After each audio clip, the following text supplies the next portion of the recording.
Waalaikumsalam warahmatullahi wabarakatuh. Bagaimana kabarnya hari ini anak-anak? Baik, Bu. Apakah di kelas ini ada yang tidak hadir? Tidak, Bu. Oke. Sebelum pelajaran kita mulai, alangkah baiknya kita berdoa terlebih dahulu. Kepada ketua, silakan. Siap, Prak. Berdoa dimulai. Berdoa selesai.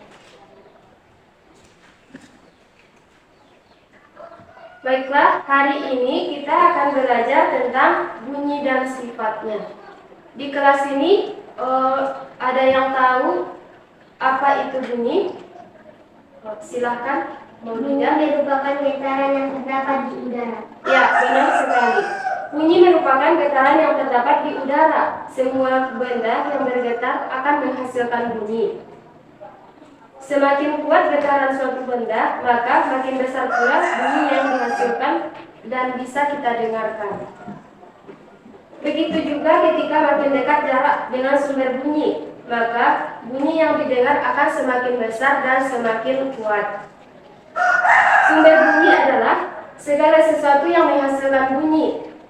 Misalnya, alat musik yang menghasilkan bunyi seperti piano, seruling, gitar, dan masih banyak alat musik lainnya.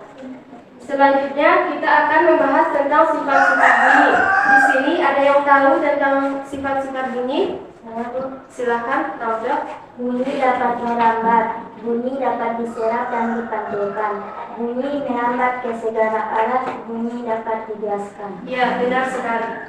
Yang pertama, bunyi akan merambat dalam bentuk gelombang. Bunyi dapat merambat melalui zat padat, zat cair, dan zat gas. Yang pertama, zat padat.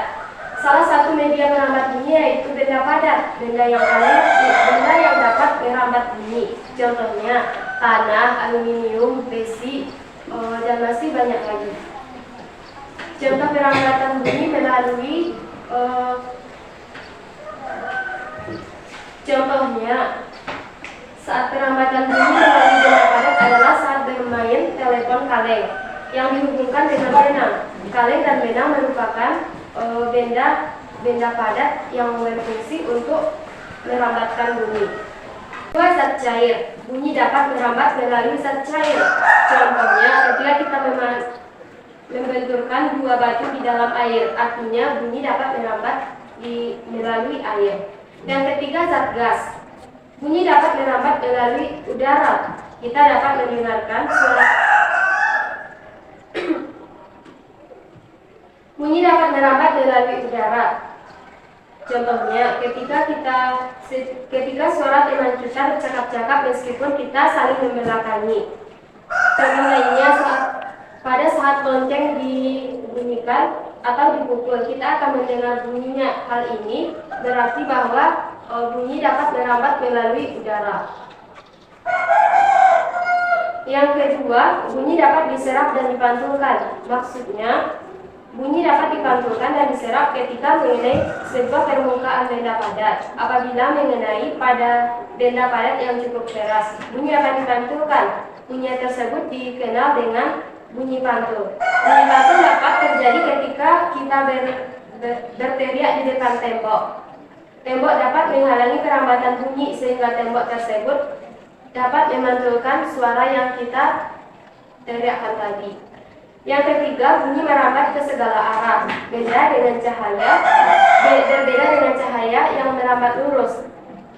Bunyi merambat ke segala arah. Hal ini dapat menyebabkan kita bisa mendengarkan bunyi walaupun tidak melihat langsung sumber bunyinya. Media padat merupakan pengantar bunyi yang paling baik karena kerapatan partikel yang tersusun pada benda padat tersebut. Yang keempat atau yang terakhir, bunyi dapat dibiaskan. Maksudnya pembiasan bunyi terjadi ketika merambat dan memasuki medium yang berbeda sehingga bunyi dapat dibelokkan. Ibu ingin bertanya kepada anak-anak, di sini ada yang tahu tentang contoh bunyi yang dapat dibiaskan? Saya, Bu. Silakan. Contohnya yaitu suara teriakan di siang hari, tidak terdengar jelas dan teriakan di malam hari.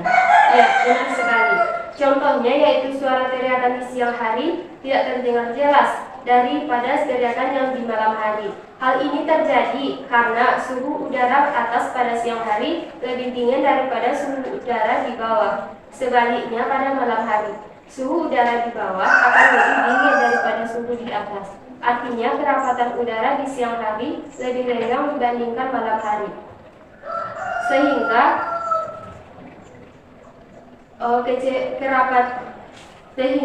dapat membuat bunyi dibiaskan dalam pembiasan tersebut. Sampai di sini semuanya paham? Paham, Bu. Oke. Karena waktu kita sudah habis, kita akhiri dengan membacakan hamdalah. Alhamdulillah. Assalamualaikum warahmatullahi wabarakatuh.